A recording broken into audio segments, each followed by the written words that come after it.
Sean todos muy bienvenidos al Espacio Joven, a un nuevo repaso de la lección de Escuela Sabática. Estamos grabando en conjunto con la Unión Argentina desde la Universidad Adventista del Plata, así que esperemos que puedan disfrutarla y pasarla bien. Quien les habla, Nicolás Lurachi, parte del equipo de Capellanía, y quiero presentar a los invitados que nos van a estar acompañando a lo largo de todo el trimestre. En primer lugar, quiero presentar a Ale. ¿Cómo estás? Hola Nico, la verdad que es un placer poder estar nuevamente aquí para seguir repasando la lección semana a semana. Seguir aprendiendo y la verdad que bueno, gracias. Bien, y también nos está acompañando Ailín, ya la deben conocer de la semana pasada que estuvimos repasando. Seguimos acá firmes para estudiar este libro de Levítico, muy bonito, y la verdad es que estoy muy contenta de poder formar parte de este equipo, así que bueno, ya estaremos conocidos para el fin del trimestre, seremos caras muy conocidas para los chicos seguramente. Seguramente. ¿Saben qué, chicos? En esta semana se está celebrando lo que es el Día del Cacao. No sé si le gusta el chocolate a ustedes. A mí me encanta. Me gusta. ¿Le gusta? Siempre está el debate de que si el chocolate blanco es chocolate o no, pero a mí me encanta el chocolate blanco. Está sé bueno. que no cuenta, pero está bueno. Está bueno. Y esta semana tengo un desafío que está muy bueno. Es poder regalarle un chocolate a alguien. Alguien que uno conozca o quizá algún desconocido. Puedes llevar un chocolate en la mochila o con tu grupo de jóvenes el sábado en la iglesia. Puedes salir, regalar un chocolate y orar por esa persona. Buenísimo. No sé qué le parece el desafío de esta semana. Está bueno, entonces voy a tratar de que cada persona se acerque y me regale un chocolate. Vamos a buscar nosotros, a ver quién. Vamos a buscar nosotros. Un cartelito. ¿Te acordás del me desafío ofrezco. joven? Bueno, allí. Esperemos que lo puedan cumplir ahí con su espacio joven y su grupo de jóvenes de la iglesia. Y ahora sí, de lleno ya nos vamos a meter en el repaso de esta segunda lección. El anterior vimos cómo Jesús era el centro, no solo de toda la Biblia, sino también en particular del libro de Levíticos, cómo podíamos ver a través de los sacrificios de Jesús. Pero en esta lección vamos a estudiar el capítulo número 1 de Levíticos. Y el título de la lección de esta semana se llama La Devoción. Es interesante y vamos a ver un sacrificio en particular que es el holocausto, que se menciona mucho. Pero, ¿qué es el holocausto? La verdad que, primeramente, Nico, me gustaría destacar eso, la devoción, el título. La verdad que creo que es muy importante porque nos muestra que lo que vamos a tocar ahora, que es el tema del holocausto, es devoción, ¿sí? Es una entrega, es un acercamiento. Y la verdad que eso me gusta, ya el título me gustó.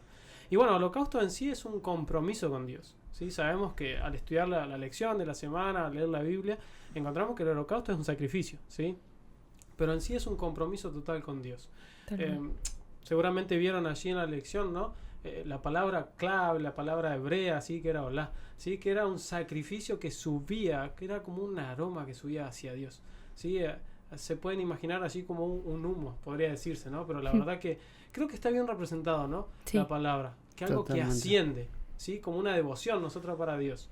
Y la idea, a diferencia de otros sacrificios, se quemaba de manera completa allí en el altar del sacrificio que estaba en el atrio. Totalmente. La verdad que los que hemos nombrado la semana pasada y los que vamos a ir estudiando creo que son cada uno muy importantes. Debemos prestar total atención. Y creo que era uno de los sacrificios, todos son importantes, pero creo que era uno de que representa mucho y está bueno estudiarlo, aprender y poder entrar un poquito en este sacrificio, que también la lección lo menciona como ofrenda quemada, así que si lo viste con ese título en el repaso es lo mismo. Es lo mismo. Pero yo me pregunto, ¿significaba un acto de fe realizar este sacrificio? ¿Qué les parece? Tal cual, yo creo que por ahí a veces tenía un profesor de Biblia en las materias que tuve la oportunidad de cursar en la universidad, que todos tenemos, un trimestre, ¿no? Un cuatri, que él decía que un texto fuera de contexto muchas veces es un pretexto, ¿no? Entonces, más en comunicación vemos la importancia de contextualizar aquello que leemos. Y por ahí decíamos, bueno, una ovejita, o sea, sí, me puede dar pena, un cordero, pero ¿qué tanto sacrificio podría hacer? Bueno, contextualicemos, el pueblo de Israel en ese momento, en el Éxodo justamente, termina el libro de Éxodo, saliendo todavía no llega a la tierra prometida y depende al 100% de sus ganados. Muchas veces en la Biblia también vemos que el ganado es un sinónimo de dinero, de cuánto, como bien habíamos explicado un poquito en la lección anterior, de que cuanto más animal tenías, ganado de distinto tipo, lo vemos por ejemplo en el libro de Job, más ganancias, más dinero tenías, ¿no? Entonces el hecho de disponer de eso y encima del mejor de los ejemplares era realmente un acto de fe. El decir, voy a entregarle al Señor lo que le corresponde, lo mejor, siendo consciente de que Él me lo dio. O sea, yo no soy el dueño y confiando en que Él también me lo va a devolver, ¿no? De alguna u otra manera. Y siempre el dar algo nos cuesta un poco como ser humano, o sea, Tal cual. Y más algo que, como mencionaba recién, tenía mucho valor para la época y era parte de su adquisición, lo que uno tenía, y entregar algo a Dios no siempre es fácil.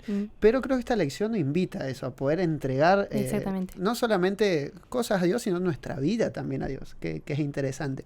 Pero me llamó la atención que la lección hablaba sobre los cananeos, que parece que ellos también tenían un sistema de sacrificios ahí. No sé qué les parece a ustedes, qué relaciones vieron o si hay diferencia con el sistema de sacrificio de Israel. Algo que me gustaría destacar, Nico, que destaca la lección también, incluso antes de llegar a esa explicación, es el lugar que se sacrificaba el animal. Sí, yo creo que antes de llegar a eso que venís conduciendo, y la verdad que está muy bueno, yo creo que el lugar donde sacrificaban era muy importante. Es verdad, eso también tenía una parte importante que está bueno que la podamos repasar. Incluso la lección lo pone allí en el primer día, ¿no? Y que era en el lugar norte del atrio del altar. ¿Sí? Y ahora podemos preguntarnos por qué. ¿Por qué tenía un lugar especial? ¿Por qué ese lado y por qué no otro? Claro, ¿no? Sí. Claro. O podemos traerlo a hoy. ¿Por qué debo ir a la iglesia? ¿Por qué me gusta hacer esto? ¿Por qué debo leer la Biblia? Muchas cosas. Entonces, eso tenía una explicación. Y la explicación a eso es que el que llevaba el sacrificio, el holocausto en este caso, lo hacía de esa manera en ese lugar porque era el lugar más cerca del altar. Era como acercarse más a Dios, es como estar más cerca de Dios. Entonces, el que llevaba el holocausto era como sentirse más cerca de Dios. Demostraba una devoción mayor. Y eso me gustó porque podemos decir, bueno, pero ¿por qué voy a la iglesia? ¿O por qué hago tal o cual cosa? ¿O por qué leo la Biblia todas las mañanas? Porque eso me acerca a Dios. Entonces, vemos que todo lo que la Biblia tiene, lo que Levíticos tiene, nos acerca a Dios. Y yo creo que de esa manera, de esa perspectiva, tenemos que nosotros traer a nuestros días todo esto que estamos estudiando, porque es la manera, ¿no es cierto?, de poder, eso que estudiamos, eso que se escribió para el pueblo de Israel, traerlo para nuestros días. Totalmente. Sí, y haciendo un comentario también con lo que hablábamos, es de que por ahí muchas veces preguntamos el por qué y no el para qué, ¿no? Quizás el enfoque muchas veces de nuestra pregunta es erróneo y quizás uniéndolo con el título de la lección esta semana, con la devoción, bueno, la devoción es una respuesta a qué, ¿no? A lo que hablábamos un poquito en la lección anterior, a que estoy agradecido y que reconozco que Dios me perdona, ¿no? Que es lo que representa todo el sistema de sacrificios. Y confío también en que Él es la expiación perfecta para mis pecados, ¿no? Que Jesús está representado en ese cordero. Pero también el hecho de diferenciarnos del resto, ¿no? Es en el hecho de decir, bueno, quizás no lo comprendo al 100% o el pueblo, me imagino, en el momento de empezar a hacerlo, decía, bueno, no le veo mucho la lógica a esto, pero confío en Dios. Y mucho de la devoción tiene que ver con eso también. No siempre vamos a comprender el por qué, pero es una respuesta a un acto de fe también, ¿no? Y nos lleva y hacerlo. A confiar en Dios, a pesar en lo de que no lo entendemos. Totalmente, en lo que Él nos dice es lo mejor para nosotros, porque Él ve mucho más allá de lo que nosotros podemos ver. Y lo uno también, con lo que hablamos recién de la diferencia que hay, por ejemplo, en sistema de sacrificios con los cananeos, ¿no? Un poquito lo tocamos la semana pasada, pero más allá de que había diferencias en distintos tipos de rituales y de que Dios había establecido uno específicamente principal, como habíamos visto el del holocausto y otros que vamos a ir tocando, el propósito, la finalidad con la que ellos lo hacían, ¿no? Muchas veces esa ofrenda que ellos dejaban, en este caso vamos a limitarnos a las ofrendas de animales, eran para satisfacer una necesidad de sus dioses, ¿no? O como decíamos anteriormente, para aplacar su ira, para darles placer, para que ellos pudieran comer algo, ¿no? Cuando lo de Dios es totalmente diferente, como que Satanás, desde la caída del Edén, trata de distorsionar la imagen de Dios. Ya lo hizo antes de la caída en el Edén, ¿no? Cuando él dejó el cielo, bueno, lo echaron del cielo. Y en el cielo también se empezó a esto de distorsionar. Lo que decíamos, la verdad con un poquito de mentira, ya es mentira, deja de ser verdad, ¿no? Totalmente. Y esta misma distorsión se ve también en el sistema de sacrificios que los demás pueblos paganos, porque hay muchas similitudes en algunas cosas, pero sin embargo no es lo mismo. Entonces ya cuando no es lo mismo, deja de ser la verdad pura, digamos, que Dios le reveló y le entregó al pueblo de Israel, depositó en ellos, para que ellos a través de hacer estos sacrificios también pudieran de alguna forma educar o enseñar verdades, no solo para ellos mismos, sino también para estos pueblos que estaban en tinieblas en ese aspecto y que el Dios en el que ellos creían era un Dios con muchas características humanas, podríamos decir, como que reflejaban sus propios defectos en los dioses que ellos mismos hacían, ¿no? Sí, claro. Que es algo que también se repite mucho en el Antiguo Testamento y en el Nuevo Testamento también. Yo pienso una diferencia que veo acá es cómo el sistema que presenta Levítico es tratar de obedecer a Dios Ujú, y a exacto. comparación de lo anterior, como el ser humano intenta hacer a sus Exacto. dioses lo que ellos creen que es mejor. Exacto. Y yo creo que la clave para hablar de devoción, de adoración es, como mencionaba Aileen, saber que es una respuesta. Es Ujú. una respuesta nuestra a Dios. Y una respuesta y a lo que Dios hace, a sus obras de amor, a su perdón, a su sacrificio, y también a lo que Dios es. Ujú. Creo que esa es una clave de la respuesta de la devoción que nosotros le damos. Algo que me gustó de la lección, una palabra que me gustó allí del día martes es photoshopea.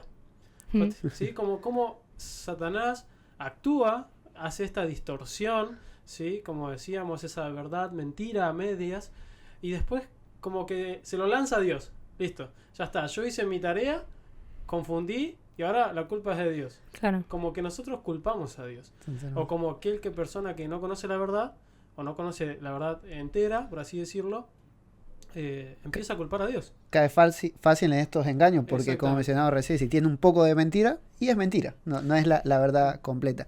Y quizás para ir cerrando, me encanta una frase que se menciona ahí en la lección que dice que el holocausto era como un aroma agradable para el Señor, era como algo lindo. No sé por qué creen que era algo lindo o que el Señor lo veía como algo bueno cuando su pueblo llevaba a cabo estos tipos de sacrificios, que obviamente hoy en día no tienen ya más vigencia, pero que para ese momento era muy importante. No sé qué creen. Yo creo que el aroma del sacrificio que menciona es un acto de fe, como decías.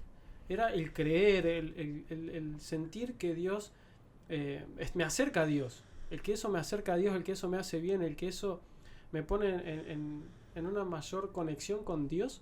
Yo creo que eso es también. Ujú.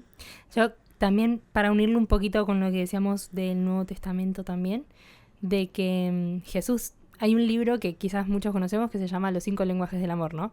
De Gary Chapman, y él dice que Dios tiene su lenguaje del amor y su lenguaje del amor es la obediencia. ¿Por qué? Porque Jesús mismo dijo, si me amáis, guardaréis mis mandamientos. Y esto es uno de sus mandamientos, ¿no? Y creo que Dios se agrada de cuando obedecemos sus mandamientos, no porque Él sea un déspota, sino porque le permitimos nosotros, obedeciendo sus mandamientos, que Él nos proteja. Claro. Básicamente de las cosas que nos suceden. Qué lindo saber eso. Gracias, Ale, por acompañarnos. No, por favor, gracias Y por invitarme. gracias, Aileen, también. favor. Y creo que lo clave de esta elección es poder obedecer a Dios. Quizá hoy no nos pida hacer un sacrificio, pero de ese estilo, pero sí otro tipo de cosas que tenemos que hacer para para acercarnos a Dios, estar más en comunión con Él. Y ojalá que esta elección haya sido de bendición. Gracias por acompañarnos y nos vemos la semana que viene en un próximo repaso.